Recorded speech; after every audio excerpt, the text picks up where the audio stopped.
Chag HaPurim, gros michté en préparation.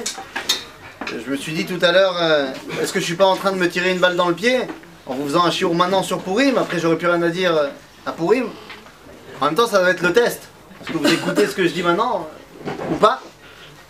Les amis, Purim c'est une fête extraordinaire, on le sait, on l'attend. D'ailleurs il y a très peu de gens qui sont réticents à faire la fête de Purim. Alors, on a très peu souvent rencontré de gens qui vont vous dire ah non, Purim c'est saoulant, faut faire ci, faut faire ça. Sachakol, on nous demande d'être content, de manger, de boire. C'est saoulant quand même. C'est saoulant, ouais. C'est saoulant, c'est nafal. C'est nafal. Petite boutade. Ah bah, la vérité, quand on parle de la fête de Purim, il va falloir l'aborder avec tout le sérieux qui est pour l'instant le nôtre tant qu'on n'est pas saoulé. Parce qu'il y a quand même des choses extraordinaires là-dedans qui s'y cachent. Alors le cours, on l'a appelé Mordechai HaYehudi ou Mordechai HaChiloni. Et en fait, ensuite de Me'achdut le'Echad. Vous allez voir de quoi on parle. Et sans présentation, sans introduction préalable, je voudrais rentrer directement dans le vif du sujet en disant la chose suivante. À Purim, il y a plein de chansons qui accompagnent les festivités. Des chansons connues, des chansons moins connues. On va en aborder plusieurs ce soir, car toutes ces chansons à la base sont soit des versets, soit des piyutim, mais déjà ancrés dans la tradition, soit des midrashim. Et il faut voir ce qu'ils veulent dire à la base.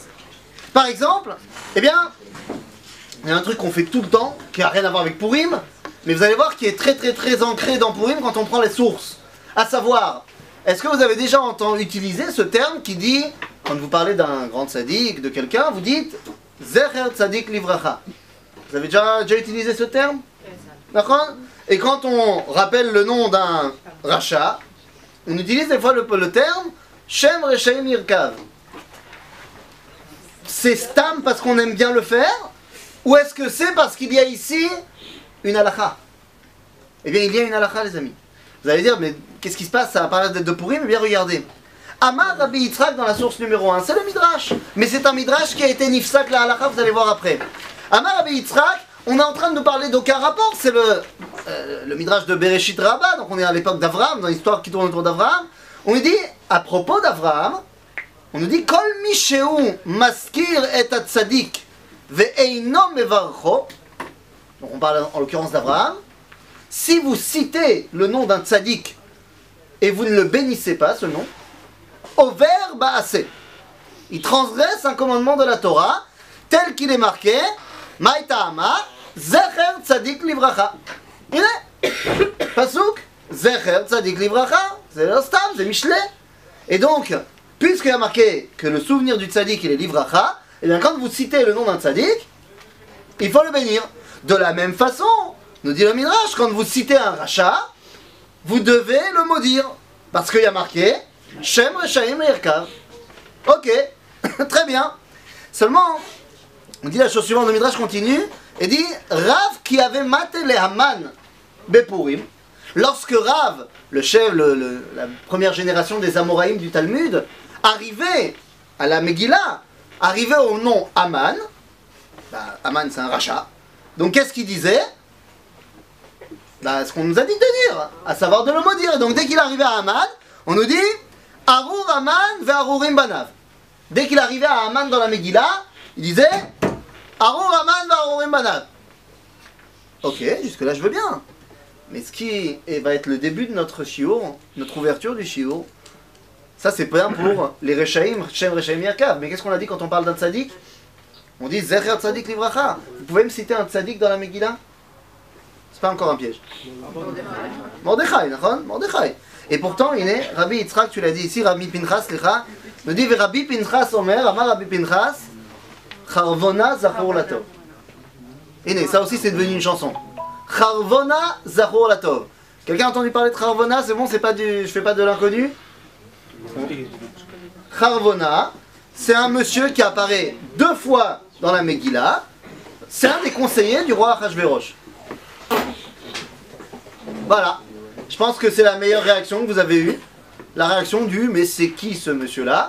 Et pire que ça, non seulement c'est qui ce monsieur-là, mais on n'a pas trouvé un autre pour réaliser le Zecher Tzadik Livracha, Charvona, Sachakol, on a entendu parler de lui au début de la Megillah, il fait partie des conseillers qui vont dire qu'il faut tuer Vashti. Lo bidiuk mashou. Charvona. Zachor latov. La source numéro 2, c'est pour simplement mettre ça au niveau de la halakha, le Talmud de Jérusalem. À Yerushalmi, il nous dit comme ça, Rav Amar, Tsarich lomar, Arur Aman, Ve'arurim Banav. Amar Rabbi Pinchas, Tsarich lomar, Charvona Zachor latov. C'est-à-dire, dans le Midrash, on aurait pu penser que Charvona Zachor latov, c'est juste une indication de lecture. Non, non, on te dit, il faut le dire. Il faut dire Charvona Zachor latov. Et j'arrive ça va être notre question d'introduction. On y reviendra à la toute fin du shiur. Un des points énervants au niveau halachique du soir de Purim, de la Megillah, c'est que le rabbin, dans toutes les communautés, avant de lire la Megillah, il va bien dire, alors rappelez-vous bien, il faut écouter tous les mots, il faut pas les enfants essayer de les faire taire, machin, nanana. Parce que genre, si t'as pas entendu tous les mots, lo yatzata lidechova. Genre, faut vraiment suivre, hein. On s'arrête pas au milieu. Et dès que le Chazal il dit Aman, bon ok, on fait un peu de bruit, mais après on s'arrête parce qu'il faut entendre le nom. Et tout ça étant dit, ici nous dit Rashi dans la source numéro 3, le Rashi sur le Talmud de Jérusalem, il nous dit ça veut dire quoi qu'il faut dire Charvona Zachor latov, quand? Eh bien nous dit Rashi comme ça, Rav kad matele Aman, Amar Arur Aman Arurim Banav. Lorsqu'il arrivait à Aman dans la Megillah, au lieu de faire Aman, lui il se levait et il disait Arur Aman Arurim Banav. Mais le problème c'est que Rashi continue, il dit que lorsque Rabbi Pinchas Omer, lorsqu'il arrivait à Charvona dans la Megillah, lorsqu'il disait le mot Charvona, il se levait et il disait Charvona Zachor latov. Et toute ma question elle est là. Lama makara Charvona Zachor latov. Charvona Zachor latov. C'est qui ce Charvona? Eliyahu Hanavi. Charvona c'est un goy. Non, c'est pas un juif, c'est un celui qui a annoncé qu'Aman il avait monté la copa, non? Celui qui annonce, alors justement, c'est un des conseillers du roi, de Achashverosh, et la seule chose qu'on sait qu'il a dit, parce que la première fois où il apparaît, il dit rien. Il apparaît parmi les conseillers du roi.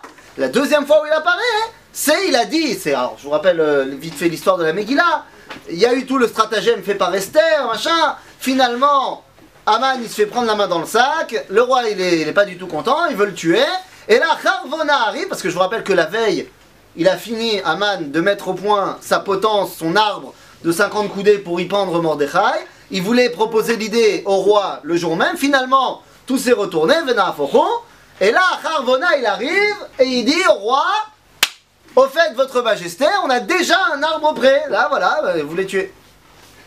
Et pour ça, on te dit Charvona Zachor latov. Seulement, j'ai juste envie de rappeler les événements. Charvona, c'est tout simplement Pachout, un collabo qui a retourné sa veste au bon moment. Ni plus, ni moins. Si Charvona, il vient et il dit au roi Achashverosh, au fait, il y a un arbre qui est prévu, qui est là, qui est prêt, on peut y pendre Aman. Comment il peut savoir qu'il y a un arbre qui est prévu déjà, qui était là, qui est fait? Ça veut dire qu'il faisait partie du complot d'Aman de la veille de pendre Mordechai. C'est un rachat le mec. Il connaît la taille, il est dedans, il est dans les petits papiers. C'est-à-dire le mec c'est un rachat, il n'y a pas de problème. C'est Peut-être qu'il a fait semblant. Quoi? Ah, tu dis avec Aman il a fait semblant? Ah oui. Ah en fait il s'est mis dans... C'est le premier vizir quand même. Donc il dit il s'est fait bien voir de Haman, mais en fait il était un fan de Mordechai. Un faux jeton. Tom, je vais pas t'enlever la tmimout. D'accord? C'est ça? J'ai pas de source en tête, mais j'ai toujours entendu que Charvona c'était Eliyahu Hanavi. J'ai jamais entendu, mais bon, la malo, Eliyahu il fait ce qu'il veut. Hein. Non, peut-être, Eliyahu, on le retrouve un peu partout, mais en tout cas, quoi qu'il en soit, hein, c'est certainement pas parce que, quelque part, c'est Eliyahu qui les Zachor latov. Il les Zachor latov en tant que Charvona. Donc il faut comprendre qu'est-ce qu'il a fait d'extraordinaire, c'est quoi ce Charvona Zachor latov? Je rappelle, Charvona c'est un rachat. Et pourtant, Zecher Tzadik Livracha, c'est Charvona Zachor latov. De quoi on parle? On reviendra à Charvona à la fin de notre étude, on comprendra pourquoi il est si important, pourquoi il mérite qu'on s'arrête pendant la Megillah et qu'on dise Charvona Zachor latov. Alors maintenant, on va rentrer dans le vif du sujet avec l'histoire de Purim. Et la vérité...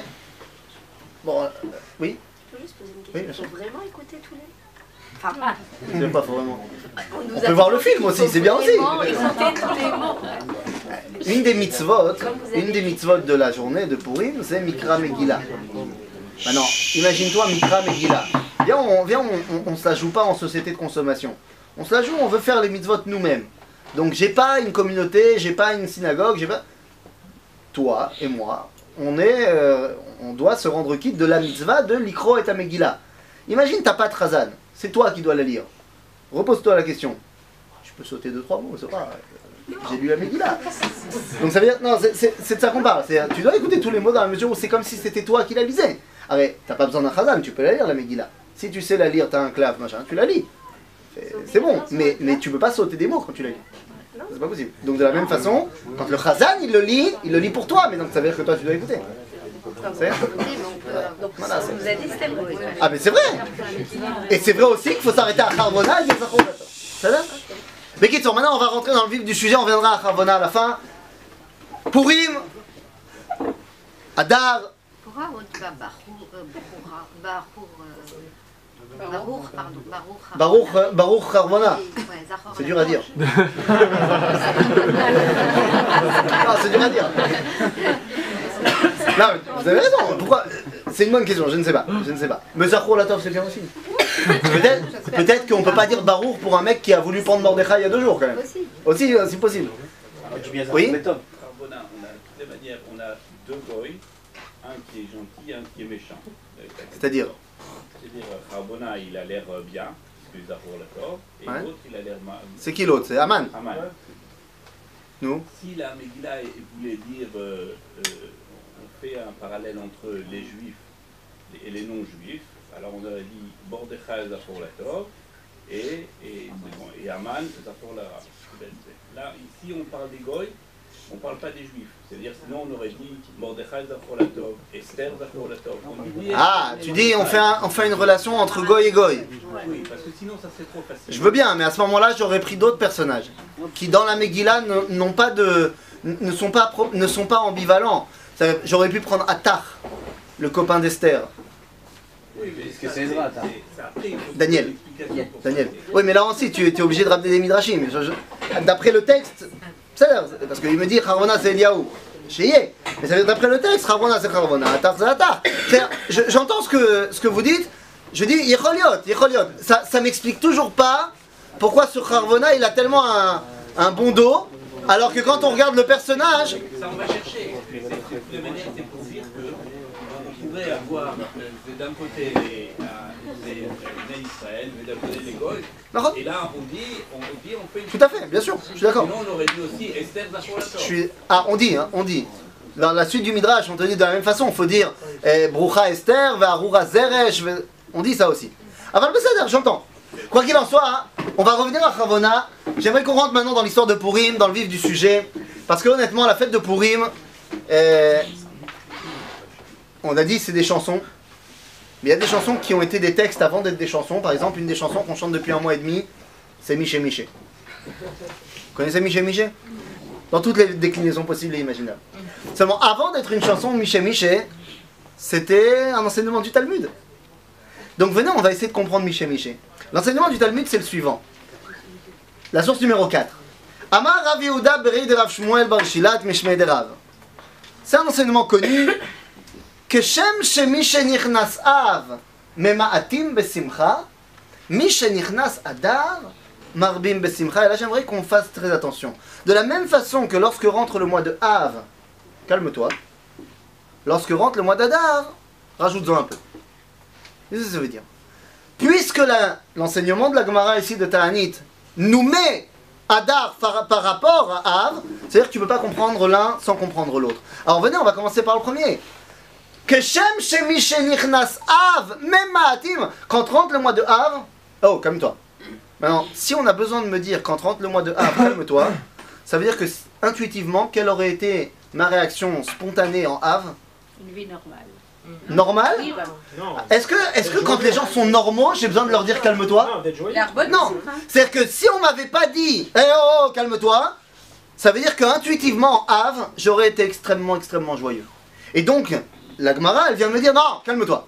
Mais de quoi? Bah effectivement, le mois de Av, c'est un mois extrêmement joyeux. Il s'est passé un truc extrêmement joyeux en Av. Non, pas tout Béav c'est pour les romantiques. Non, je parle de Tisha B'Av, bien évidemment. Tisha B'Av, il s'est passé quelque chose de magnifique, extraordinaire, joyeux au possible. Même 5 fois. La Mishnah nous dit que 5 choses sont arrivées à nos ancêtres à Tisha B'Av. Des choses extraordinaires, n'est-ce pas? Quoi? Qu'est-ce qui s'est passé à Tisha B'Av? Sachakol, la destruction du temple. Nous, ça va pas les gars, ouais. Arrête, la destruction du temple, c'est joyeux ou c'est triste? Ah, vous allez me dire triste.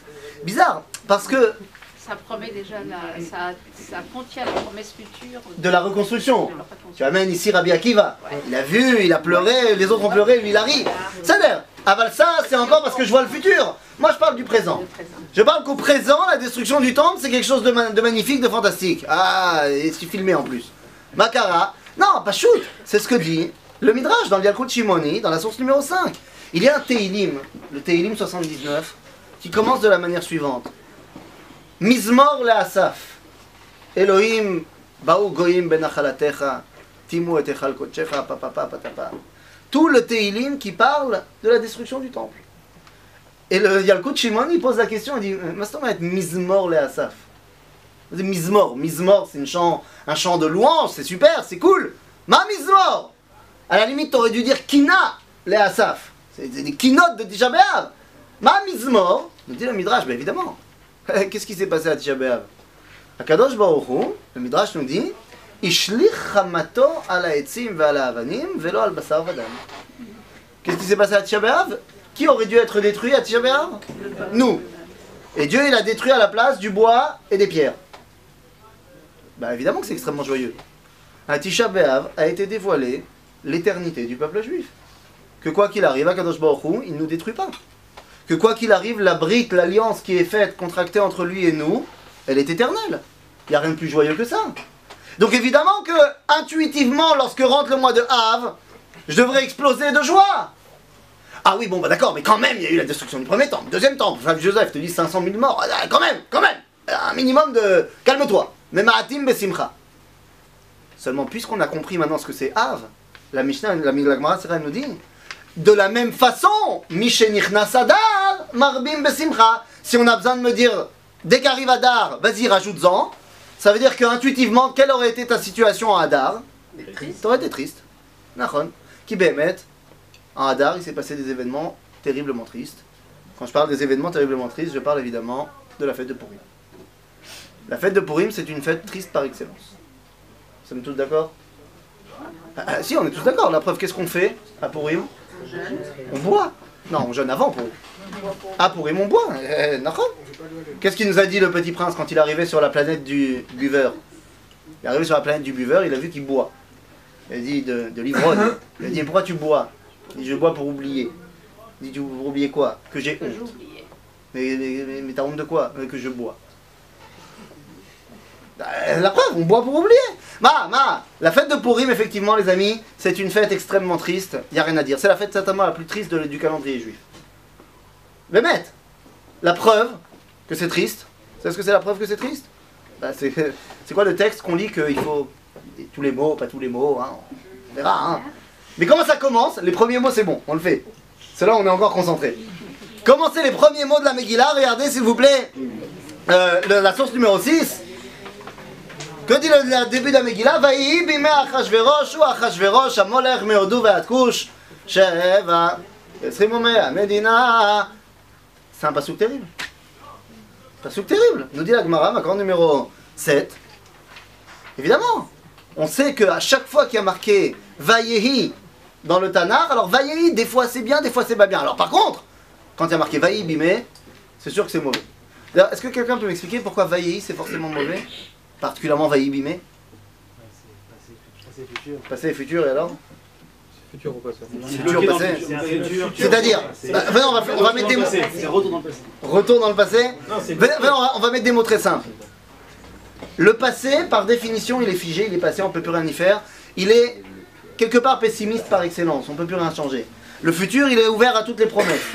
Lorsque tu prends un futur, Yehi, et que tu fais le Vav Haïpour, le Vav conversif, on dit en français. Le Vav conversif qui va le transformer en passé. Tu as pris un futur qui était plein de possibilités, tu l'as figé. c'est forcément triste. Par opposition, tu prends un passé, Haya, tu le transformes en futur, Vehaya, nous dit la même Gemara, Vehaya c'est toujours Milachon Simcha.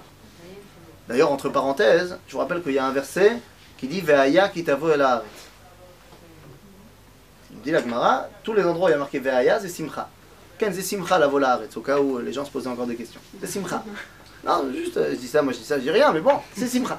Quoi qu'il en soit, Vayehi bimei Achashverosh.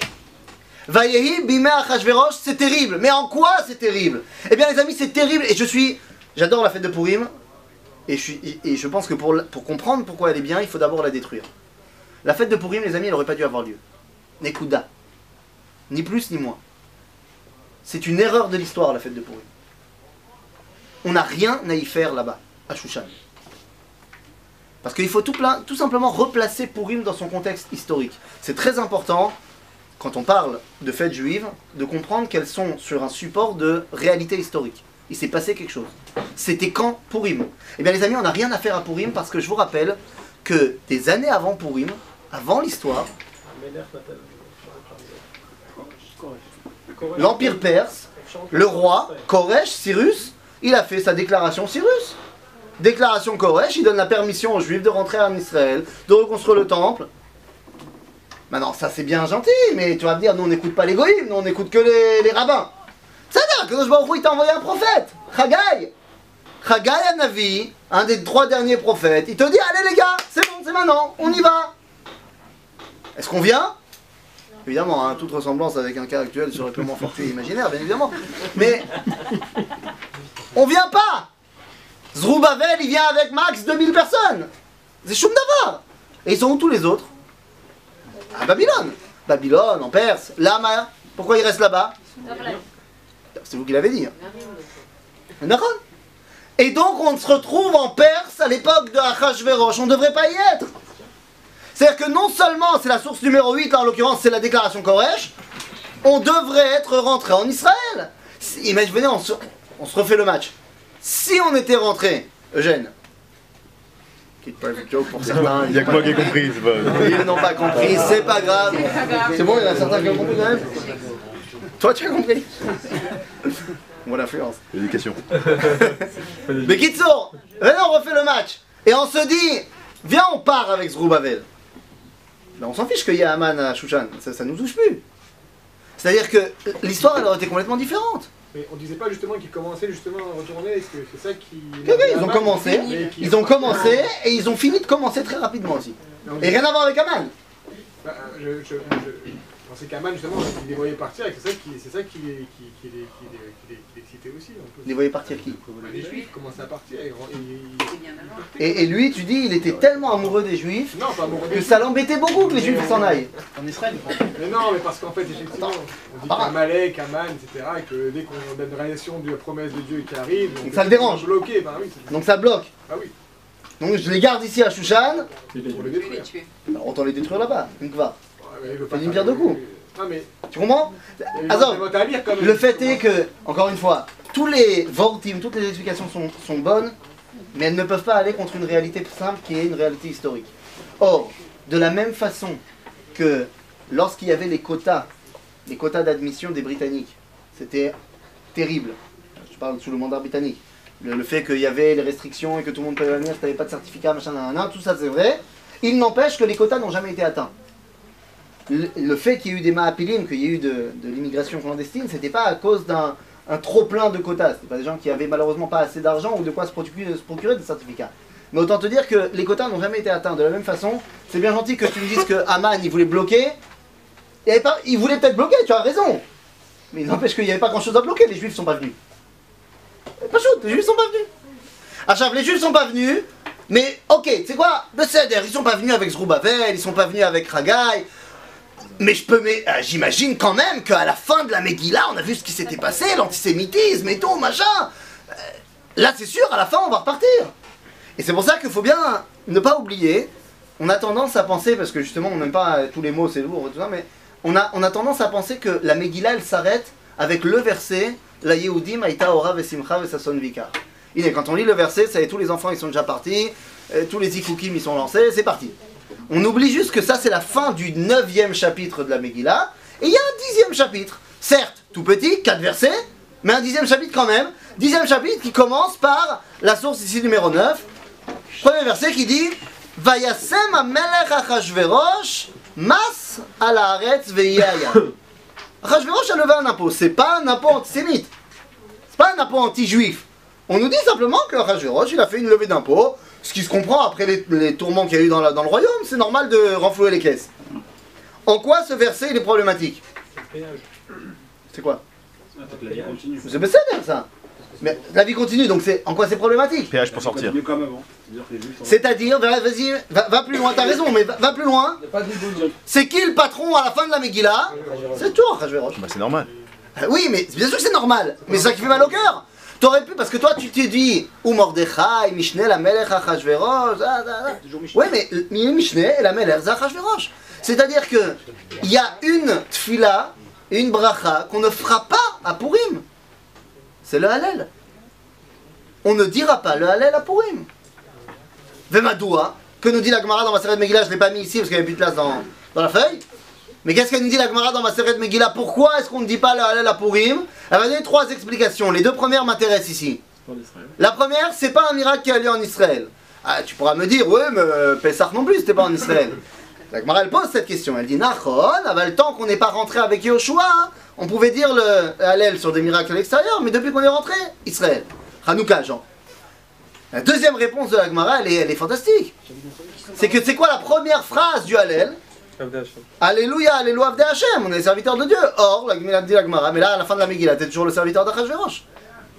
Donc tu peux pas dire le Hallel, il n'y a pas d'indépendance. T'es en exil, il n'y a pas d'indépendance, ça se votera, il n'y a rien à faire. Mais Adaïn, pourquoi ne pas fêter un événement joyeux? Bien fait. Parce que quand même, viens on résume la fête de Purim de manière très pictorale. D'accord? On va résumer la fête de Purim, je vais reprendre le même dessin, alors j'ai pas de tableau, mais le Rav Cherki nous avait fait un très beau tableau avec ses capacités de dessinateur extraordinaires, hors du commun. Il nous avait fait un dessin extraordinaire. C'était un monsieur qui marche dans la rue. Fait de 2 traits. Un monsieur qui marche dans la rue. Un monsieur qui marche dans la rue, il est content. Il marche dans la rue, il est content, il sifflote, il est heureux, il a Givat Shmuel, il kiffe. Et pouf, à un moment donné, pouf, il tombe dans un trou.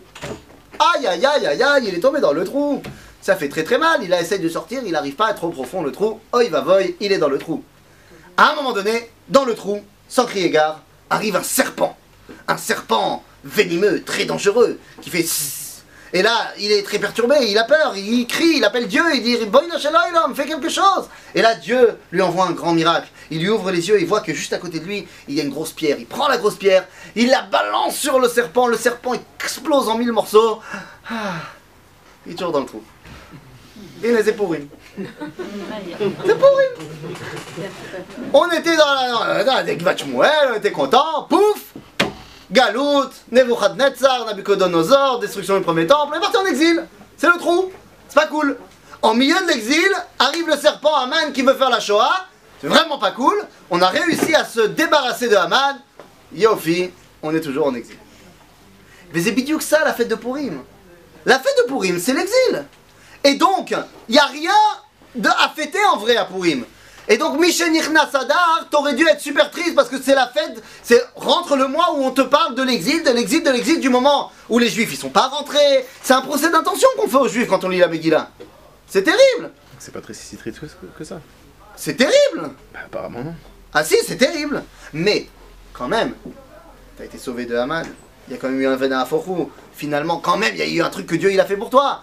Donc ça se fait pas de pas du tout remontrer ta reconnaissance. Donc, Mishen Nichnas Adar, Marbim Besimcha. C'est-à-dire qu'intuitivement, t'aurais dû être triste, mais bon, quand même, il s'est passé quelque chose. De la même façon qu'en Av, l'inverse, bon bah, quand même.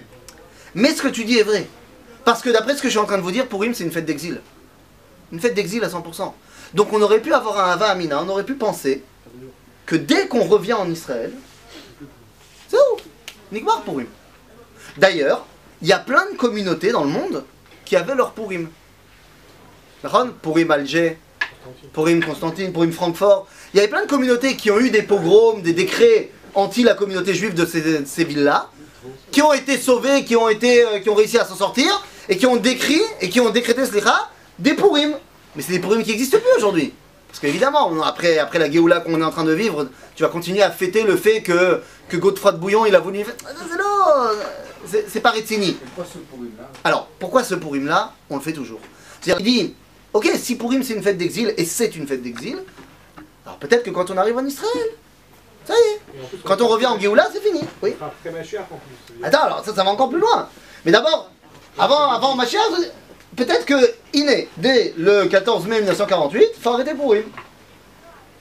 Et à cette question vient répondre la Megillah elle-même. Un des derniers versets de la Megillah, regardez ici dans la source numéro 10, dans le chapitre tête, donc 9e chapitre, un des derniers versets de la Megillah, on dit la chose suivante, Vayamim haele, donc on parle de Purim, Niskarim venaasim, bechol dor vador, il faut les faire dans toutes les générations, Mishpacha ou Mishpacha, Medina ou Medina, Ve'ir Ve'ir, donc tout le monde.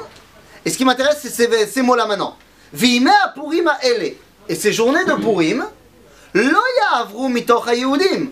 Ça veut dire quoi? Ils ne seront jamais annulés d'entre les juifs. Mais de quels juifs? On a dit Bechol Dor Vador. Donc Bechol Dor Vador, ça comprend les juifs d'avant et les juifs d'après. Bechol Dor Vador. Alors à quoi sert la fin du verset qui dit Vezirram lo yasuf mizaram? Et leur souvenir de ces journées de Purim ne s'annulera pas non plus de leurs descendants. Je prends en bas. C'est qui les descendants des juifs? C'est les juifs. Donc si on me dit que ces journées de Purim resteront toujours chez les juifs, bah c'est pas la peine de me dire que leurs descendants aussi y feront. Parce que Barou. À cette question vient répondre le natif de Vologine. Pardon? Non, c'est peut-être qu'on parle des descendants qui sont rentrés en Israël. On n'est pas des juifs? Si. On est des juifs, donc ça comprend aussi les juifs. Et bien justement, c'est à cette question-là que vient répondre le natif de Vologine d'une manière extraordinaire ici, dans la source numéro 11. Dans le Emek Davar, alors le Emek Davar c'est quoi? C'est son commentaire sur la Torah au natif de Vologine. Je vous rappelle juste que le natif de Vologine c'est le Rosh Yeshiva de Vologine. Donc c'est quelqu'un qui connaît un tout petit peu la Torah. Entre parenthèses, juste pour l'info historique, le Emek Davar c'est un commentaire de la Torah. Il n'a pas fait un Emek Davar sur les Chagim. Alors comment ça se fait qu'il va nous faire une explication sur Purim? Befoux. Bepour. C'est Bepurim. C'est par hasard. C'est-à-dire que comment on faisait l'impression à l'époque? Il allait chez l'imprimeur, c'est pas aujourd'hui, tu n'avais pas un ordinateur. Il allait chez l'imprimeur, il y avait des feuilles, des feuilles d'imprimante. Et lorsqu'il amène son commentaire de Sefer Shemot, l'imprimeur il lui dit il reste un peu de place sur la dernière feuille. Raval. Une fois que j'imprime, il n'y a plus rien à faire. Il reste de la place, je peux mettre encore des caractères dedans. Tu veux pas m'écrire un petit truc? Et donc il va écrire un petit truc sur Purim, mais c'est ce qu'on va avoir maintenant. Le petit chidouche en plus, c'est parce qu'il restait de la place. Donc c'est extraordinaire. Et regardez ce qu'il écrit, un truc de fou. Vime Purim haele, makor numéro 11. Vime Purim haele lo ya'avru mitoch haYehudim. Vezichram lo yasuf mizaram. Là il a ramené le verset. Yesh le'avin, faut comprendre. Mi hem haYehudim ou mi hem mazaram. C'est qui les juifs et c'est qui leurs descendants? Ve'alo zera haYehudim hem haYehudim. A priori, la descendance des juifs, c'est des juifs. La'asot yemei Purim haele bizman hagalut. שאנו מכונים בשם יהודים. אבל בימי המשיח שאז ההשגחה עלינו בגלוי ונקראים בני ישראל או זרע ישראל. Je dis le natif de Vologine quelque chose d'extraordinaire. Vous savez qui c'est les juifs? Les juifs c'est l'exil. Quand on revient en Israël, la Géoula, on ne s'appelle plus les juifs. On se réappelle les Béné Israël. Et donc c'est ce que dit la Megillah. Yemei Purim haele lo ya'avru mitoch haYehudim. Ça c'est clair. Tout le temps de la galoute, tu dois faire Purim parce que c'est vraiment une fête de galoute, donc très bien. Mais sache que même Zirram, même Zaram, même leurs descendants qui ne sont plus des juifs, on n'est plus des juifs, on est des Israélim. Eh bien même eux ils devront faire Purim. En ça, je viens dire mon incompréhension totale. Enfin, non, je sais très bien pourquoi ils le disent, mais ce serait peut-être temps d'expliquer un petit peu les choses. J'imagine que vous êtes tous en contact aussi avec ce qui se passe en France et les infos et tout ça. Et très très souvent, il faut pas faire d'amalgame. Attention, faut pas faire d'amalgame. Le conflit israélo-palestinien, le conflit israélo-arabe, attention, c'est pas la communauté juive, c'est pas, on n'est pas. Mais l'amalgame, il est fait et c'est normal qu'il soit fait. Ils se rendent pas compte que c'est normal qu'il soit fait. Tout simplement parce qu'on n'est plus des juifs. Qui disait Manitou. Mais je ne fais que répéter. Les enfants israéliens, mes petits-enfants sont hébreux. Évidemment. C'est-à-dire que, non, je dirais même mieux que ça. C'est-à-dire qu'on était des Hébreux, Mais la finalité, c'est de devenir Israël. C'est-à-dire qu'on est passé du stade de Ivri, qui était Abraham, au stade de Israël, Yaakov qui devient Israël. C'est-à-dire que pendant tout le temps de l'exil, on était Yaakov, ou entre parenthèses, Yehudim. Yehudim, je vous rappelle que c'est simplement la tribu de Yehuda. C'est une toute petite partie du peuple juif, du peuple d'Israël. On est redevenu Israël. Et donc l'amalgame qui est fait dans tous les médias du monde, il est tout à fait normal. Ils savent juste pas pourquoi ils font cet amalgame. Mais il est tout à fait normal. D'ailleurs, c'est pas une frontière géographique. C'est pas que nous qui habitons en Israël, on s'appelle Israël, et que les juifs de France, ils s'appellent juifs. Non, eux aussi, ils sont redevenus Israël, qu'ils le veuillent ou pas. Et c'est ce que dit le Natziv. Ces journées de Purim, ils resteront tout le temps. Et donc, je repose maintenant la question. Lama. Et toi, tu viens et tu ramènes cette question à un niveau encore plus au-dessus, et tu dis, non seulement on continue à faire Purim là, dans Médinat Israël, mais tu dis l'enseignement ici de la source numéro, je sais plus combien, 12, qui dit que Bichlal, le Midrash dans Yakut Shimoni, dit encore une fois, Le'atid lavo, yitbatlu kol hamoadim, chutz michag hapurim, sheishar lanetzach. Viendra un temps à l'époque du Mashiach, on ne sait pas trop quand, Le'atid lavo, tous les autres fêtes seront annulées, sauf Purim, qui restera pour l'éternité. Donc double question.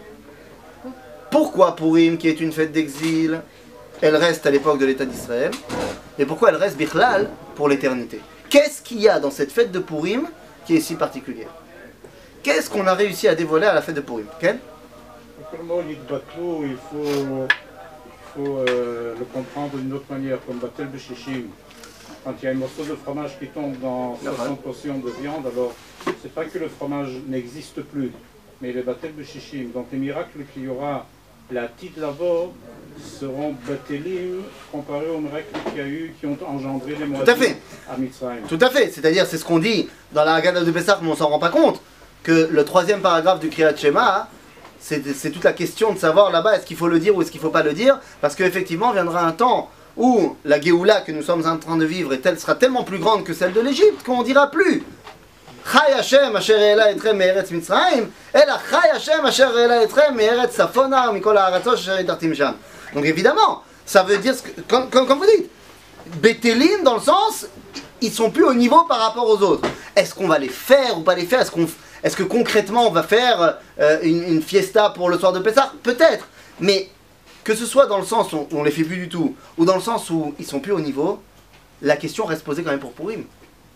Pourquoi Purim reste à ce moment-là? Reste dans toute sa splendeur. Qu'est-ce qu'elle a de si particulier? Qu'est-ce qu'a cette fête de Purim qui lui permet de rester même quand on n'est plus en exil, alors que c'est une fête d'exil, et même pour l'éternité? Alors justement, semble-t-il, à Purim, il se cache un secret très important. Il va falloir essayer de comprendre ce que c'est. Les amis, quand on regarde l'histoire de la Megillah, j'espère que je ne vais pas faire des chidushim de fou. La Megillah, c'est un texte qui est connu par cœur chez tout le monde, donc je vais m'appuyer sur votre connaissance. Et vous êtes d'accord avec moi que tous les problèmes, quand on regarde la Megillah, tous les tsourus qu'on a eu dans la Megillah, les problèmes que Haman il a voulu faire au peuple juif, ça a commencé à cause de quoi? À cause du Michté, tu dis? Non, Michté, tout va bien. La vérité, tu sais quoi? Je voulais pas parler de ça, mais il y a quelques jours, j'ai été dans un endroit, j'ai été face à une personne qui a parlé de Purim, et c'est un truc que j'avais entendu et réentendu quand j'étais plus jeune dans certains milieux d'enseignement de la Torah, où ils ont dit que dans le Michté, vous vous rendez compte, le Michté, c'était un Michté terrible, il y avait de la pritzout, il y avait certainement des danseuses, il y avait... Aval. Regardez comment les Juifs, ils n'ont pas abandonné leur émouna, ils n'ont pas abandonné leur identité, parce que Kirtson ish va ish, il y a marqué dans la Megillah, ça veut dire qu'ils avaient des manottes glattes, et ils avaient des repas fermés, et que c'est Mordechai qui servait le vin, parce qu'il ne voulait pas que ce soit du vin d'un goy. Et la première réaction que j'ai eue, c'est... Mais c'est pire! Si tu me dis que c'était des mecs qui étaient complètement assimilés, Mile, ok! Mais là, t'es en train de me dire c'est des mecs qui sont super religieux, ils ont leur plat fermé, glatt kosher, avant ils vont à la Seouda d'Achalveron, ça dérange personne. Et la vérité, ça c'était ma première réaction anti. Et quand j'ai réfléchi, je me suis dit, mais c'est moi qui suis bête. Parce que la vérité, si on regarde la Megillah, on aurait tous été à ce Michté. Parce que c'est quoi le Michté de Achashverosh au début de la Megillah? C'est à la 3e année de son règne. Haman il n'existe pas encore, il n'est pas encore là, on ne sait pas de quoi on parle. c'est un moment où il n'y a pas encore officiellement, du moins, ne me balancez pas des midrashim maintenant, mais officiellement, Al-Pi Megillah, il n'y a pas encore d'antisémitisme. On est dans la capitale de la superpuissance du monde, et t'es invité à un repas à la Maison Blanche. Un repas cachère, on t'a fait des trucs cachères pour toi. Et toi, t'es représentant de la communauté juive, tu vas pas y aller à la Maison Blanche. Bien sûr que tu vas y aller. Alors que peut-être que le mec qui est assis à la Maison Blanche, c'est un rachat méroucha. Et il n'empêche que tu vas y aller quand même. Bien sûr que tu vas y aller. Quoi, François Hollande, il n'est pas invité toutes les 5 minutes au repas du CRIF. Bon, il n'a pas été cette année, mais bon, c'est un autre problème. Mais je veux dire, barouk qu'on y aurait été, on y aurait tous été. Donc, on peut pas imaginer à ce moment-là, ouais, faut pas y aller, antisémitisme. Hein? C'est quoi? J'ai dit c'est pas un rachat ou l'entraîne idiot. Non, j'ai pas dit que c'était un rachat. J'ai dit que si on était invité, nous, là, en l'occurrence, Achashverosh, c'était un rachat. Je veux dire, c'est l'homme chané, rachat ou pas rachat. T'es invité par le maître de la superpuissance qui te donne un régime pas mal, t'y vas. Bien sûr que t'y vas. Et donc la question de savoir pourquoi ils ont été au Michtel, c'est pas vraiment une question. Parce qu'on y aurait tous été. Mais la question qui se pose, c'est pas le Michté qui a déclenché tous les problèmes. Parce que je t'ai dit encore à ce moment-là, Aman, on sait même pas qui c'est. Tous les problèmes de la Megillah, ce qui a amené à finalement l'idée de la Shoah, tout ça, il s'est passé un événement.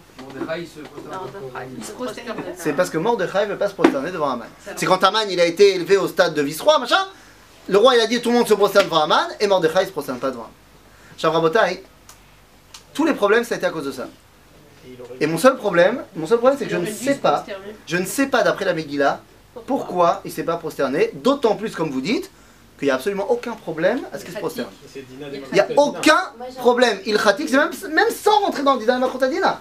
T'as raison, mais Dina Malchutadina, c'est si ça ne transgresse pas un interdit. Donc il faut savoir, il n'y a pas d'interdit, aucun interdit de se prosterner devant un homme qui est hot kavod, comme signe de respect. Aucun interdit. Tout celui qui a fait du judo, il le sait. Non, mais même, ça dépend après des conventions, que ce soit un salut comme ça ou que ce soit un salut à terre, c'est l'homme chané. Si c'est un salut pour montrer une marque de respect, il n'y a absolument aucun interdit pratique. D'ailleurs, je vous rappelle que tous les problèmes ont été résolus finalement parce qu'il y a une femme qui s'est prosternée devant un homme. Esther devant Achashverosh. C'est ça qui a réglé tous les problèmes. Donc, pourquoi Mordechai ne se prosterne pas devant Aman? Avant que vous leviez les bras, parce que vous avez certainement des avis, je voudrais vous dire que tous les avis que vous allez donner, ils ont un point commun qui est leur problème, leur point faible. Ils ne sont pas marqués dans la Megillah. C'est-à-dire, on va en donner des avis. Mais n'oubliez pas que tous les avis que vous avez entendus et que vous allez me donner, ils ne sont pas marqués dans la Megillah. Et la question, elle est pourquoi la Megillah ne m'a pas dit? Je veux dire, la Megillah, c'est quand même un texte très long, il y a beaucoup de mots, mais des fois, on n'a pas envie de dire tous les mots. Ça va, la caméra, elle ne tourne pas, c'est ça. Aval, pourquoi la Megillah ne m'a pas donné un verset, un petit verset pour me dire Mordechai, il ne s'est pas prosterné? Non? Si tu veux vérifier que je dis pas de bêtises, tu peux. Peut-être pas but de la Megillah de savoir pourquoi il s'est pas prosterné. Oui, mais dans la mesure où c'est ça qui a déclenché tous les problèmes, ça, j'aurais été quand même, d'autant plus qu'on a dit qu'ilchatiquement, il aurait dû se prosterner. Pourquoi il ne veut pas se prosterner? Il y a Rabbanan, tu nous mets tous en danger. Pourquoi? Alors, les amis, hein? Parce qu'il veut créer l'étincelle. Il veut créer l'étincelle, donc il se dit, je veux créer la Shoah et puis maximum... Je veux mettre un coup de fouet, que ça se passe et que, voilà, que le retour en Israël se fasse, c'est ça qu'il va créer. C'est dur, hein, ça veut dire quoi? Il veut... Des voix, quoi. Des voix, donc là tu l'as déjà mis, Navi. Ouais. C'est pas mal. Montre-moi dans la Megillah où c'est marqué. Mais ça a l'air... Donc les amis... Peut-être que les problèmes auraient lieu sans que... Zénachon, peut-être. C'est un problème Ça n'a ancien. rien changé. Mais oui, mais on peut pas refaire le match. Mais c'est un problème ancien, ça. Non, c'est-à-dire, peut-être...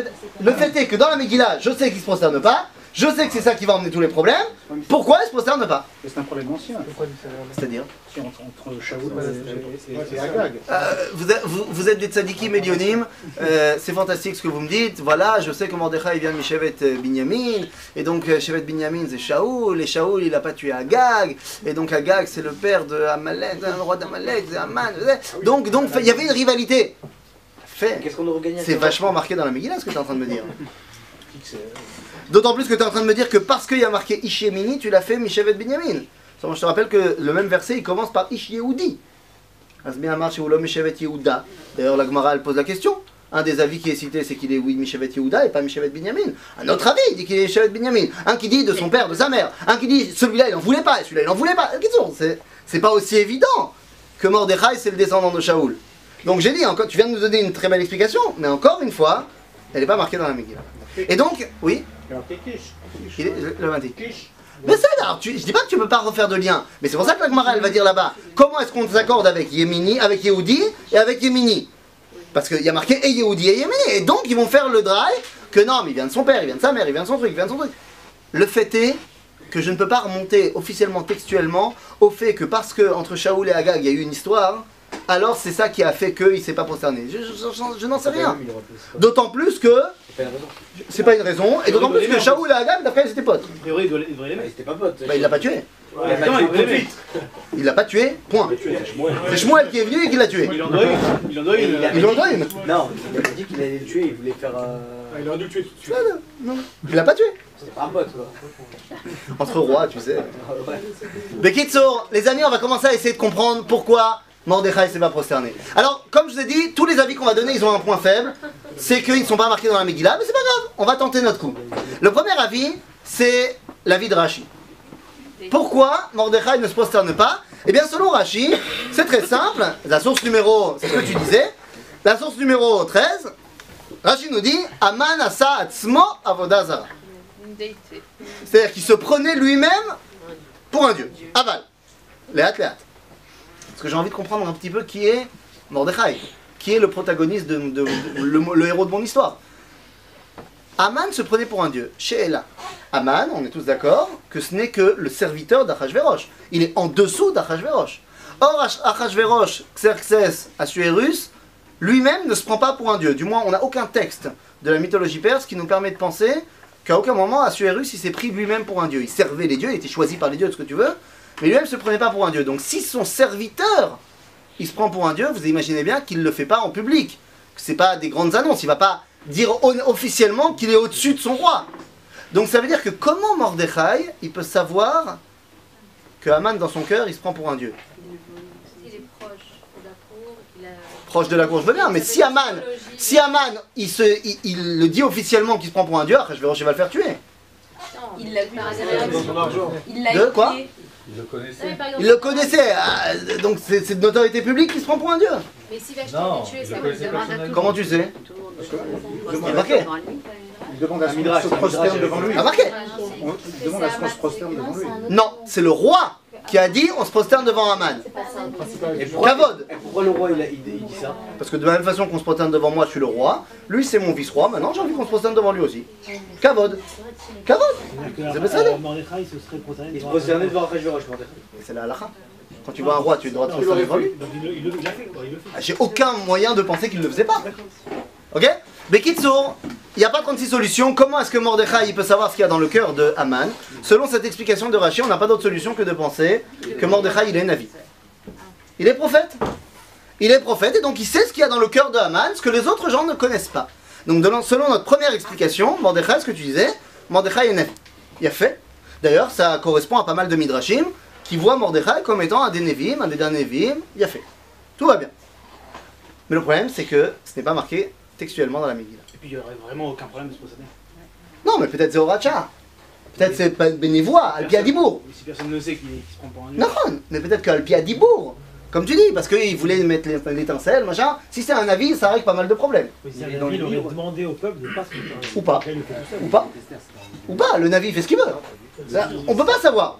Le fait est que ça c'est notre première explication. La deuxième, c'est l'explication de Rabbi Avraham Ibn Ezra. Rabbi Avraham Ibn Ezra, il dit autre chose. Lui, il dit, et c'est certainement l'explication qu'on a le plus entendue, il dit que Haman, il avait, c'est la source numéro 14, si je me trompe pas, ouais, il mettait sur sa tunique, sur son habit, il avait un symbole d'idolâtrie. Une idole, une croix, ce que tu veux. Et donc là, j'ai pas le droit de me prosterner devant Haman, pourquoi? Parce que j'ai pas le droit de me prosterner devant la Avodah Zara. Cette fois, c'est oui de notoriété publique. Alors pourquoi les autres, ils se sont prosternés? Pas chaud, ils ont eu peur. Mais pourquoi pourquoi Mordechai, il se prosterne pas? Parce que c'est la halakha, il n'a pas le droit de se prosterner, et contre la Avodah Zara, il y a Arek, Ve'ali Avor, il y a là. Maintenant, selon cette deuxième explication de Rabbi Avraham Ben Ezra, est-ce que Mordechai, il est forcément prophète? Non. Ça suffit qu'il soit Talmid Chacham, tzaddik, un mec qui connaît la halakha. Top. Troisième explication, la source numéro 15. C'est vraiment une halakha, ça? C'est quoi? Dans le cas présent, j'imagine j'imagine qu'il y a une obligation de se prosterner contre devant le président des États-Unis. Maintenant, le gars, il a une chaîne avec une croix. Je me prosterne pas devant la croix, je me prosterne devant T'as quand même pas le droit. Et c'est exactement ce qu'a fait, et c'est ce qu'a fait, je n'ai pas son nom, mais c'est ce qu'a fait l'une des secrétaires du président de l'État d'Israël, Rubi Rivlin, lorsqu'il a été reçu par le pape. Eh bien, une de ses secrétaires est religieuse et elle a refusé de faire la référence protocolaire pour le pape. Il a demandé pourquoi, elle a dit parce que vous portez une croix et que j'ai pas le droit de me prosterner devant ça, et il a accepté. C'est lui qui lui a tendu la main pour. Elle a mis des gants. Après, ils ont coupé au montage. Le pape, c'est une entité religieuse. Là, non, c'est un chef d'État. Un chef d'État. Oui, un chef d'État. C'est un chef d'État. C'est aussi le chef de l'Église. Et c'est pas le problème. Si le pape il a rien sur lui, le pape il se prend pas pour un dieu. Le pape c'est un monsieur. Pas... L'homme échané. Troisième option, troisième explication. C'est une autre explication complètement. Il n'a rien à voir avec ce qu'on vient de dire. Il n'est pas prophète là. Il voit Mordechai d'un œil complètement différent. Vous l'avez plus ou moins cité tout à l'heure. C'est le Midrash dans Agadat Esther qui nous dit la chose suivante. Qui nous dit que Mordechai, en fait, c'est une toute autre histoire. C'est un sioniste politique. C'est-à-dire Mordechai, il faisait partie de ceux qui sont rentrés avec Zerubbabel. Il était en Israël. Il était un des dirigeants de la communauté juive en Israël en train de reconstruire Jérusalem, le Beth Amikdash. Tout ce que je dis, c'est la source numéro 15. Et à ce moment-là, Aman habite aussi en Israël, dans le Shomron, dans le village de Kfar Kartsum. Et il fait partie des dirigeants de l'autorité shomronite là-bas. Et évidemment, il y a des vikourim terribles entre les deux, entre les juifs, entre les shomronim. Et il y a des attaques à coups de pierre, à coups de couteau, machin, c'est n'importe quoi. Et à un moment donné, les deux populations en ont marre et décident chacun d'envoyer un émissaire plaider à la Maison Blanche, plaider dans la capitale chez le roi. Les Juifs décident d'envoyer Mordechai, qui est un des représentants des plus grands porte-drapeaux de la cause sioniste politique. Les Shomronim envoient Aman. Les deux partent et le Midrash continue, pardon. Aman pour arrêter la construction, Mordechai pour faire valoir les droits de la déclaration de Koresh. Et en chemin, le Midrash nous raconte que Aman, il a mangé toutes ses réserves de nourriture, que Aman, lui, il a bien fait le calcul, et que donc il lui demande de moi à manger. Il dit non, je veux bien, mais tu te vends à moi comme esclave. Et il note le contrat de vente sur la sandale de Mordechai. Ils arrivent à Shushan, et là chacun va évoluer dans les échelons du gouvernement perse. Mordechai va devenir, alors selon les Midrashim, soit chef d'état-major, soit ministre de la justice, mais il n'empêche que Haman va monter plus haut et va devenir vice-roi. Alors pourquoi il ne se prosterne pas? Mais c'est sur un fond politique. Je ne me prosternerai pas devant un mec qui a... Non, on est en guerre depuis qu'on est né. Quel rapport? Et en plus, c'est mon esclave. Et c'est pour ça que Mordechai, il n'est pas inquiété par le décret d'Haman. Dans la Megillah, on ne dit pas qu'il veut tuer Mordechai. Il veut l'Ifgoa Be'am Mordechai. Il sait très bien qu'il ne peut pas porter atteinte à Mordechai lui-même, parce qu'il a le coup de la sandale. Il a le coup de la sandale. Et là, la potence, ça sera plus tard, ça sera sous accord du roi. Dans ce cas-là, Mordechai, depuis le départ, il n'a pas fait valoir, il dit c'est mon esclave, on arrête tout. C'est une très bonne question. Voilà, j'en sais rien. Non, mais bête. Peut-être qu'ils avaient passé un pacte, qu'ils n'ont pas le droit de le dire en public, j'en sais rien. Mais il n'empêche qu'ils ne se prosternent pas pour dire, mais moi et toi, on est en guerre depuis la nuit des temps sur une raison beaucoup plus profonde, à savoir, qui est le propriétaire de la terre d'Israël. C'est pour ça qu'on est venu ici. Et donc, selon cette troisième explication, est-ce que Mordechai est forcément prophète? Non. Est-ce qu'il est forcément rabbin, Talmid Chacham? Pas non plus. Par contre, c'est un représentant sioniste politique évident. La quatrième explication. Le Midrash dit que quand il a refusé de se prosterner, il lui a montré la sandale, à lui. À Haman. Genre, tu te rappelles, Nachon. La quatrième explication, c'est un truc, alors là, ne me demandez pas d'où celui qui a écrit ça, il l'a sorti, je peux pas vous dire. Il s'agit de Rabbi Eliezer Ashkenazi, Baal Maaseh Hashem. Rabbi Eliezer Ashkenazi, c'est la chavruta de Maharam al-Sheikh, Rabbi Moshe al-Sheikh HaKadosh, contemporain de Rabbi Yosef Karo, du Harizal, Kitsour, parmi les grands de Tzfat. Il écrit un livre qui s'appelle Maaseh Hashem, et dans ce livre, il dit la chose suivante. Il dit, Mordechai ne s'est pas prosterné parce qu'il avait une loi. À l'époque d'Artuérus, à l'époque d'Achashverosh, ce qui est très intéressant, c'est qu'il dit, et cette loi est aussi en vigueur, c'est la source numéro 16, elle est aussi en vigueur aujourd'hui sous les Ishmaélim, sous les Turcs, les Ottomans, que lorsqu'on demande à une population de se prosterner, devant quelqu'un comme voilà, le roi, hein, cet ordre n'inclut pas les juifs. On ne demande pas aux juifs de se prosterner, c'était la loi sous Achashverosh, et elle est encore en vigueur sous les Turcs. Pourquoi on ne demande pas aux juifs de se prosterner? C'est un honneur, kavod qu'on leur fait, parce que c'est le premier peuple qui est sorti de l'esclavage. D'où il l'a sorti, je ne peux pas vous dire. C'est ce qu'il écrit, il dit que lui c'est ce qu'il vivait à son époque à Tzfat. Maintenant, selon cette explication, il continue et il dit que Mordechai c'était le chef de la communauté juive de Shushan. En tant que tel, il voulait faire valoir les droits de la communauté. Pourquoi les autres se sont prosternés? Ils avaient peur. Mais dans cette explication-là, Mordechai, c'est le président du consistoire. D'accord? Président du CRIF, ce que vous voulez. Le Sanhedrin. C'est On a entendu aussi que faisait partie du Sanhedrin. On a entendu, mais cet entendu-là, il va avec l'explication numéro 3, à la limite qu'on a donnée. Parce que le Sanhedrin, c'est en Israël. Il n'était pas forcément rabbin. Non, mais j'ai dit le Sanhedrin, c'est en Israël, donc Zevada, il l'a avec ça. Le Sanhedrin, ça veut dire qu'il faisait partie du Sanhedrin, mais une fois qu'il est parti, il ne fait plus partie du Sanhedrin. C'est ça? Donc d'après cette quatrième explication, il n'est ni prophète, ni forcément rabbin, ni forcément sioniste, certainement pas d'ailleurs. Il est dirigeant communautaire en exil. Top. C'est déjà une sacrée descente, depuis prophète jusqu'à dirigeant communautaire. Top. Après, il y a une cinquième explication. Cette cinquième explication, elle est pas politiquement correcte, je vous le dis. Mais c'est la seule qui a des sources dans la Megillah. Elle nous est mentionnée ici par Rabbi Mordechai Yosef Leiner, mais Ishbitzer, en l'autre terme, Baal Me'ashiloach, un des grands maîtres de la Chassidoute, le Rav de Rabbi Tzadok à Cohen de Lublin. Il écrit un truc, bon, il est toujours anticonformiste. Hein. Par exemple, dans l'histoire de Zimri et Pinchas, il dit que c'est Zimri qui avait raison. En l'occurrence, bon, je ne vais pas développer maintenant, mais quand on arrivera à cet endroit-là. Kitsour, il est très anticonformiste et il dit la chose suivante. Il dit que Mordechai, c'est un juif assimilé complètement. C'est un chiloni, les gars. Et d'où il sort ça? D'où il sort ça? C'est très simple. Venez, on s'arrête 2 secondes sur les noms des héros. Ils s'appellent Mordechai et Esther. Venez, on traduit Mordechai et Esther en version 2016. Mordechai et Esther, c'est Christian et Marie-Madeleine. Bah bon. Alors Mordechai, nous dit la Gemara, c'est Mardour. Après, on veut essayer de faire passer la pilule en disant c'est mort, d'erreur, Aval, Azov, un mec qui habite en Perse, qui s'appelle Mordechai, c'est Davar Rishon, premièrement, c'est Mardour. Mardour, c'est le dieu principal de la mythologie babylonienne et perse. Esther, c'est encore pire, elle a un nom juif. Mais personne l'appelle comme ça. Esther. Et Esther, c'est Ishtar, la déesse de l'amour et de la sexualité et de la volupté chez les Babyloniens, les Perses. Autant te dire que la Tsniout, c'était pas non plus. Dans les temples de Ishtar, c'était pas. Et c'est comme ça qu'on appelle les protagonistes. Je veux dire, certes, c'est pas eux qui ont choisi leur nom, c'est les parents. Mais ils venaient pas de Bnei Brak. Peut-être de Givat Shmuel, je sais pas, tu vois, mais pas de Bnei Brak. Mais attendez, il y a pire. Je comprends pas. Après, ils viennent chercher, bon, finalement, Vashti, elle.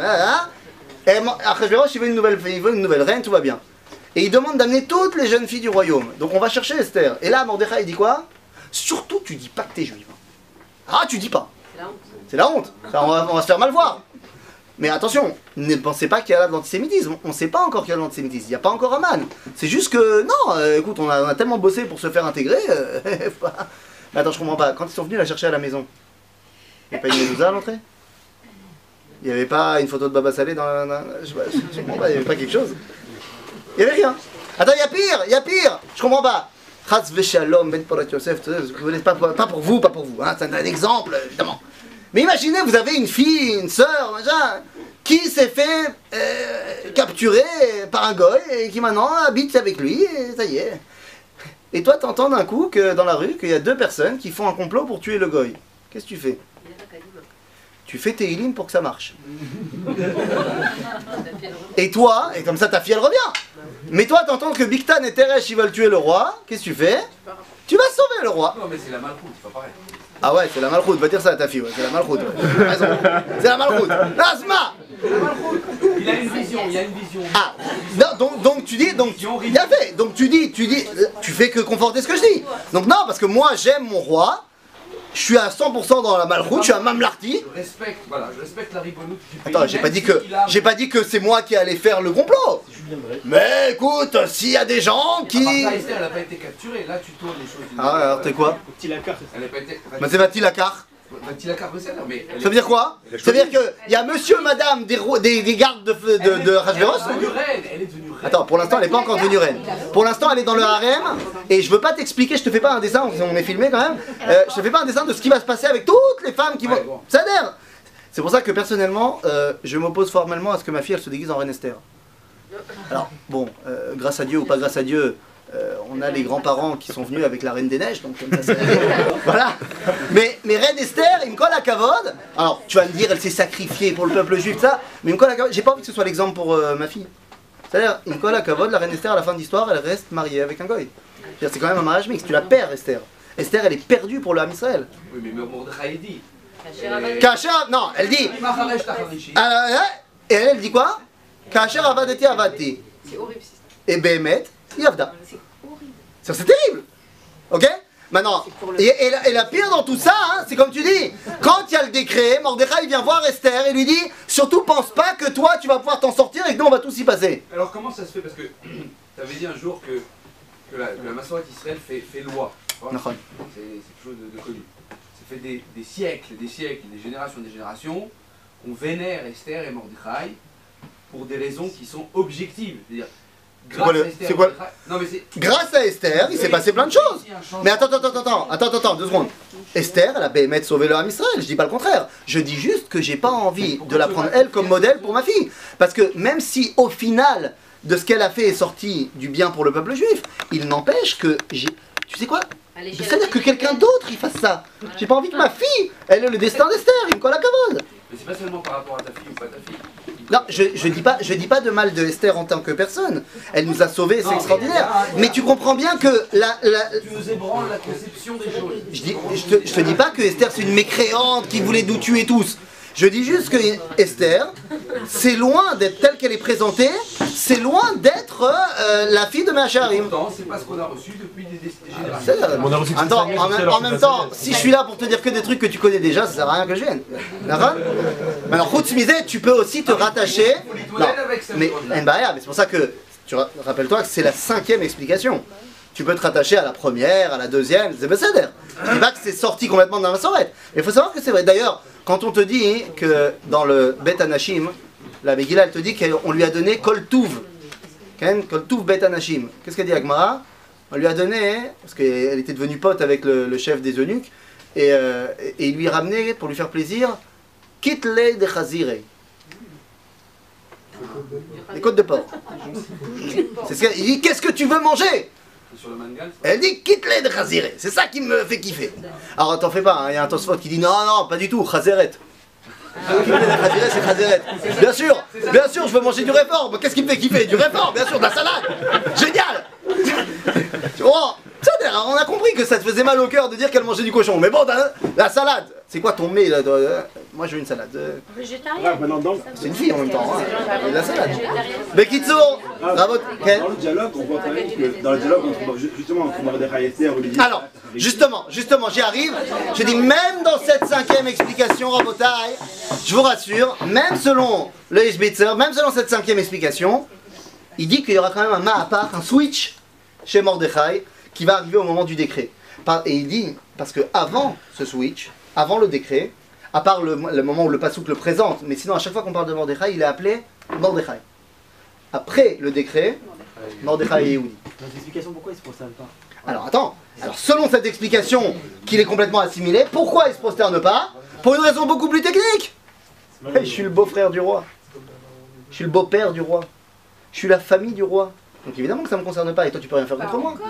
Ah si. Mais il le sait pas le roi. Ah si. Esther elle est déjà Malka à ce moment-là. Oui mais il le sait pas le roi. Mais c'est pas Ah bon? Pourquoi? Il lui a juste dit de ne pas dire qu'elle est juive, il a pas dit de dire qu'elle était de sa famille. Non mais après il dit... Forcément. Elle a été prise de quelle maison? Et comment De la maison de Mordechai. Non mais après... Tout le monde sait qu'ils sont en lien. Après qu'elle dit qu'il est pour elle. Après. Sous-entendu avant il savait pas. Non, pourquoi? Après il dit... Vatomer Esther la Meler Beshem Mordechai. Non, Maoula. Ah, Besséder. Il le dit bien. Maoula, c'est-à-dire, en quoi vous êtes tellement reliés? C'est quoi ton truc? Quoi? Parce que lui, tout d'un coup, il s'est fait passer pour le responsable des Juifs. Je savais pas que vous étiez tellement impliqués dans la communauté. Bah si, on est quand même impliqués finalement. C'est-à-dire que, maintenant, il n'y a pas de problème. Le fait que tu n'aies pas envie d'adhérer à cette 5e explication, c'est Besséder. Et Lama, Il n'empêche que je reviens à ma première question. Pourquoi la Megillah ne nous a pas dit laquelle des 5 options, elle est la vraie?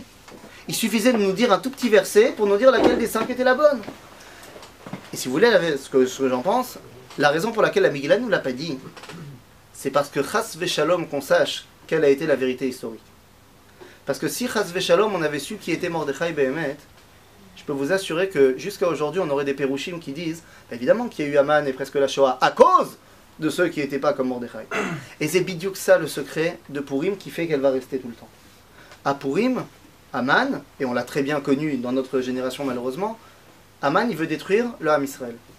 Il s'en fiche de savoir s'ils ont une kippa, sruga, oshrora, s'ils n'ont pas de kippa, s'ils sont intégrés, s'ils ne sont pas intégrés, il veut tuer le peuple juif dans son intégralité, dans son entité la plus profonde.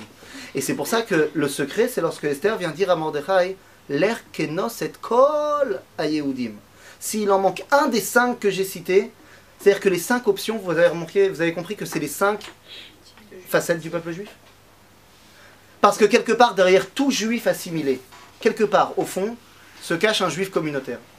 Derrière tout juif communautaire se cache quelque part un juif fier de son appartenance nationale. Derrière tout juif sioniste se cache quelque part un Talmid Chacham, parce que l'idée de revenir en Israël, c'est d'abord et avant tout marqué dans la Torah. Et derrière tout Talmid Chacham se cache un prophète, il faut juste le dévoiler. C'est tout là, Israël, ces 5 options-là. S'il en manque un des 5, Chas v'Shalom, il y a un problème. L'er kenoset kol ha-Yehudim, rassembler tous les juifs. Et c'est ça le secret. Qu'est-ce qui a maintenu le Ham Israël dans la fête de Purim, et c'est ça qui nous rend joyeux, et c'est ça qui fait que ça va rester le Netzach Nesachim? L'éternité d'Israël a été prouvée à Purim. Par quoi elle a été prouvée?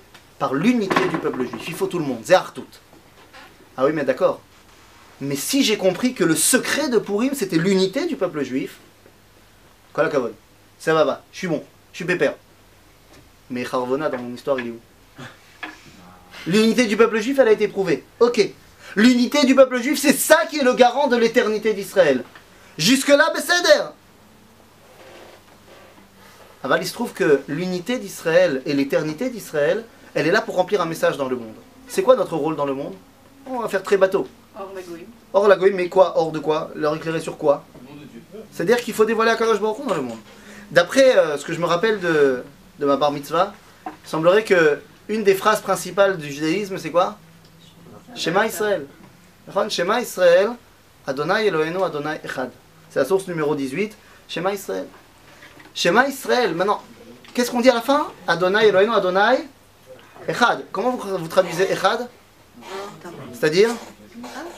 Il n'y en a qu'un? Ça c'est la version musulmane, il n'y en a qu'un. C'est vrai qu'il n'y en a qu'un. Mais nous on dit qu'il est un. C'est-à-dire qu'il est me'ached, il unit toute la création. Mais le seul problème, c'est que quand je dis cette phrase, vous avez remarqué qu'on fait un geste très bizarre? On se cache les yeux? Genre, ne faites pas le chine, on se cache les yeux. Lama. Non, mais lama. Pourquoi on se cache les yeux? Et ne me dites pas parce qu'il faut se concentrer. Pour écouter. Pourquoi? Pourquoi? Shema Israël. Et quand tu dis dans la paracha dans la Torah, t'as le Baal Koré qui fait comme ça?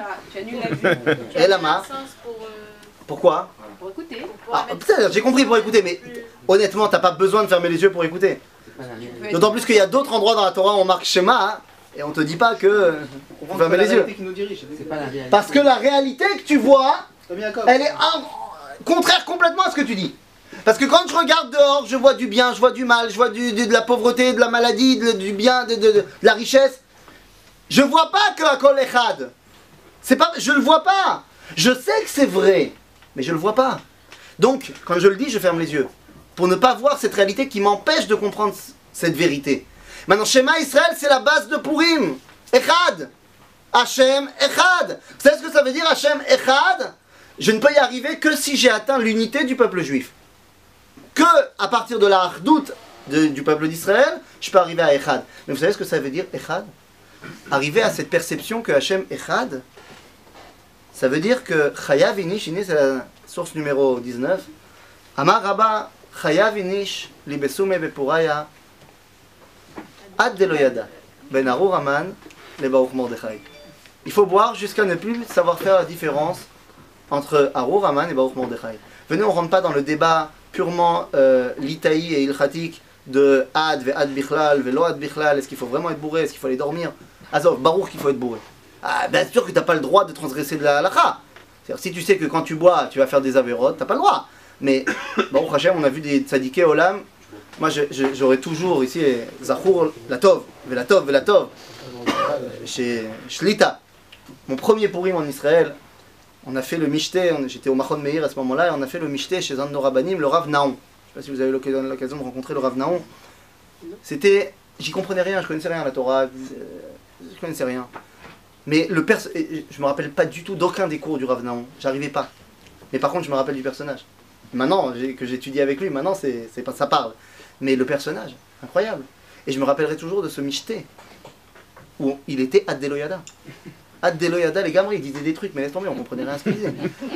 Et à un moment donné, il m'a regardé avec ma chavruta, il nous a dit, mettez-moi au lit. Non, pas shoot.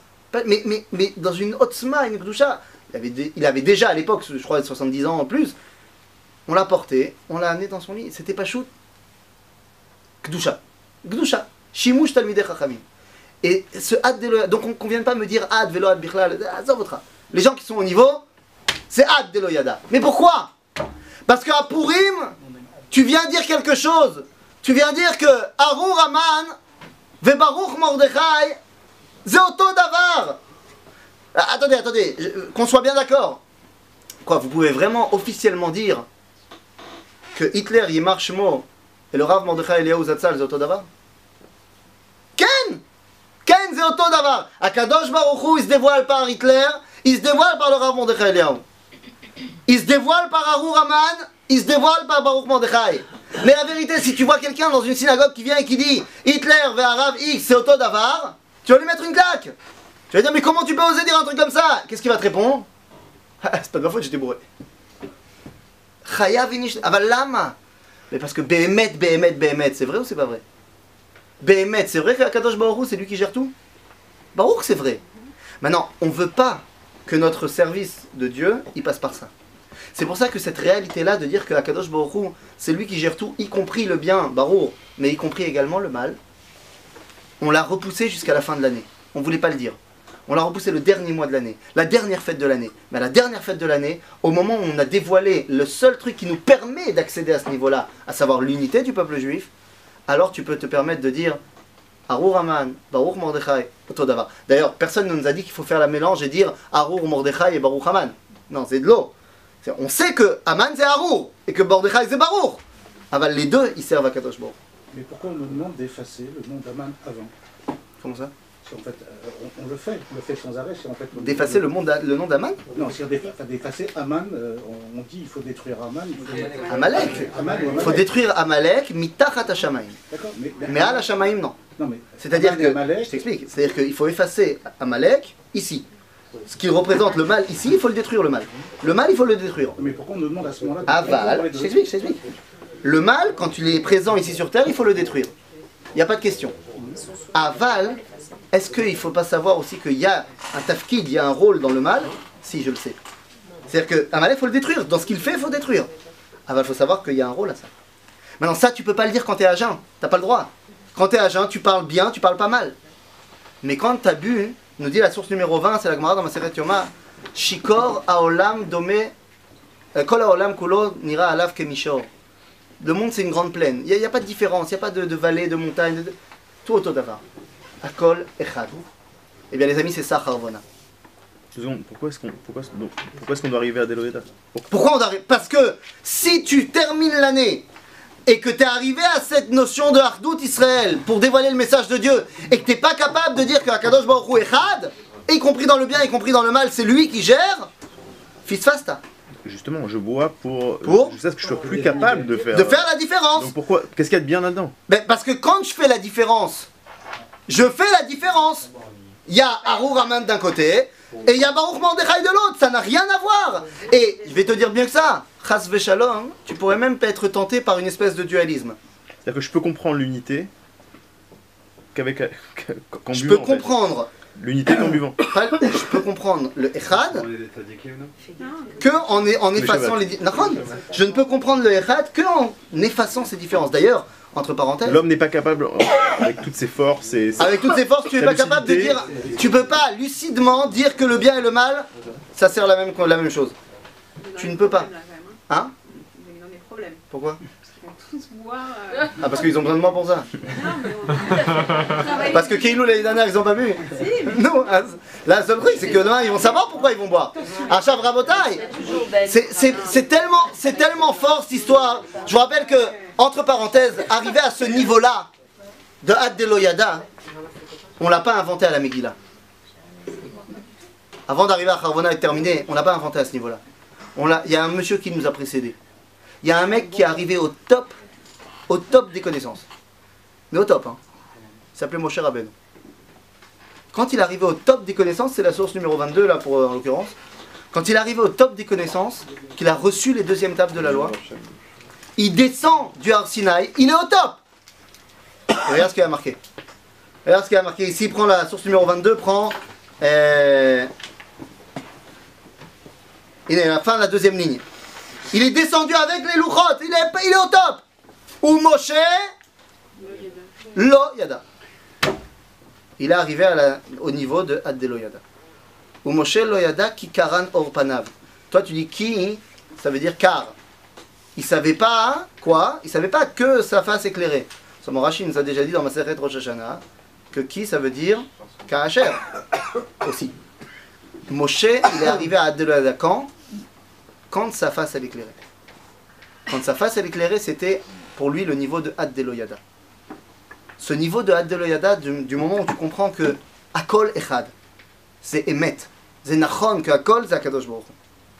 Mais tu peux pas toi dire ça. D'ailleurs, tellement on peut pas dire ça que Chazal ils nous ont changé la tfila, ils nous ont fait une censure de la tfila. Tous les matins tu dis Baruch Ata Hashem, Elokeinu melech haolam yotzer or uvorech rocher, oseh shalom uvorech akol. Pourquoi ils ont censuré le verset de Yirmiyahu, de Ishayahu, Ani Hashem yotzer or uborera? Non, parce qu'ils ont dit tous les matins dire borera, zélo c'est. Mais c'est vrai. Nachon, pour y arriver à ce dévoilement-là, Had Deloyada. Parce que sinon tu n'arriveras pas à le dire. Parce que toi toute la journée tu es au sec batov velo la sotetara. Tu veux pousser le rat loin et c'est bien. Et c'est ça que le judaïsme il te demande de faire. Mais avant que tu fermes l'année, pour que ton dévoilement d'Akadosh Baruch Hu soit total, tu dois pouvoir arriver à ce niveau-là. Comment? Bois un petit shlouk. Bois un petit shlouk. C'est pour ça que Nirnas Yain Yotze Sod. C'est quoi ce Sod? C'est celui-là. C'est le Sod de Charvona. Rabotai, c'est où? Par ça on termine, on ferme le truc. Charvona c'est un rachat, on a dit tout à l'heure. Charvona c'est le mec qui était au courant qu'il y avait un arbre qui était censé être pour Mordechai. Et qu'est-ce qu'il dit à Achashverosh? C'est la source numéro 21. C'est les versets. Il dit quoi à Achashverosh? Il lui dit... Il dit pas chut, mais il lui dit... Hine Haetz. C'est Hine. Hine Haetz. Asher Echin le Mordechai. Genre, Hine, le roi, t'es au courant? Il est même pas au courant le roi. C'est Hine Haetz. Il vient expliquer Charvona une chose très simple. Le même arbre qui était prévu pour Mordechai, c'est le même arbre qui est pour Aman. C'est pas qu'il manque d'arbres à Shushan, mais il a compris que ce qui a été prévu pour le mal, c'est prévu pour le bien, c'est Oto Davar. Et sur ça, Charvona Zachor Latov, et que j'avais mis dans ton quiz, la différence entre les deux fois où on parle de Charvona, c'est quoi? C'est que le premier, il s'appelle Charvona avec un Aleph, c'est encore un perse. Il a changé son nom après, il s'appelle Charvona avec un Hey. Il a hébréifié son nom. Peut-être parce qu'il a compris le sod que vient lui apprendre le clan d'Israël. Au départ, c'est un Aleph. C'est un nom perse. À la fin, ça s'appelle Charvona avec un Hey à la fin. Comme dans la Torah, non? Quoi? Charvona, c'est pas un des... Chel Bena. C'est Chel Bena, c'est l'autre Charvona. En quoi quand tu remplaces le Hey, c'est un... Parce que dans l'hébreu, on ne termine pas les noms par des Aleph, c'est l'araméen. C'est-à-dire que quand il vient, pourquoi la Megillah elle a changé la dernière lettre de son nom? C'est le même mec. Et là, peut-être parce qu'au début, il est encore dans sa conception araméenne, perse de la chose, et qu'après, il a pris une conception hébraïque, parce qu'en araméen, en perse, en Babylone, on ne termine pas les noms par Hey, c'est une conception hébraïque. Donc peut-être que c'est parce qu'il a compris justement ce secret hébraïque. Maintenant, les amis, c'est pour ça, et c'est vraiment par là qu'on termine, qu'une fois qu'on a compris ce secret-là, et qu'on a été un petit peu aidé par Had Deloyada, alors, la halakha, elle nous demande de faire quelque chose. C'est une halakha que, bon pour vous, les Givat Shmuéloins, ça vous dérange pas, vous, c'est normal. Mais un peu de Gavat Yechida, je viens de Jérusalem. Pour tous ceux qui viennent de Jérusalem, c'est une halakha qui est très dure. Parce que dans les premières lois de Ilchot à Pessah, on nous dit, c'est le Shulchan Aruch. Shloshim, bon, je vous ai amené ici la Gemara, mais ça a été repris dans le Shulchan Aruch, que 30 yom lifnei HaPesach, Matrilim Nidrosh Beilchot HaPesach. 30 jours avant Pessah, il faut commencer à étudier les halachot de Pessah. Ça m'emmène quoi la cavote? C'est quand 30 jours avant Pessah? C'est Purim. Ah, pas pour vous, mais pour nous c'est Purim. Quoi? Quand je suis à Deloyada, tu me demandes de commencer à étudier Pessah? Évidemment. Évidemment, parce que vous avez cuvé déjà. Donc qu'est-ce que vous allez faire? Vous allez commencer à prendre Ilchot Hametzu Matzah, vous allez commencer à prendre les halachot. Aval, nous on est bourrés. Donc nous on parle de quoi? On parle du Ikar de Pessah, pas Arbakosot. Non, il y a un Ikar à Pessah. Il y a un truc dans la Haggadah que si tu l'as pas dit, lo yatsa lidei chovato. C'est quoi? C'est la source numéro 24. Mishelo amar shoshat dvarim elu ba Pessah lo yatsa lidei chovato. Pessah, matzah ou maror. Alors Pessah pour l'instant on l'a pas. Mais matzah ou maror. Matzah ça représente quoi? La liberté. Donc ça me dérange pas qu'on le mange le 15 Nissan. Aval maror, ça représente quoi? L'amertume, donc ce qui était avant. Alors pourquoi on mange pas le maror la veille à Bédikat Hametz? Non, le sod c'est quoi? Deloyada, c'est de comprendre que la matzah et le maror tu le manges ensemble.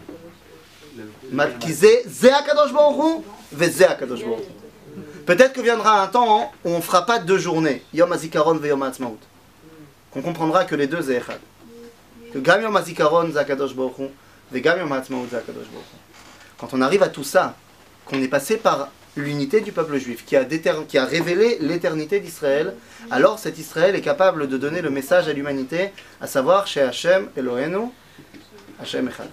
Chez Lanu, Chag Sameach.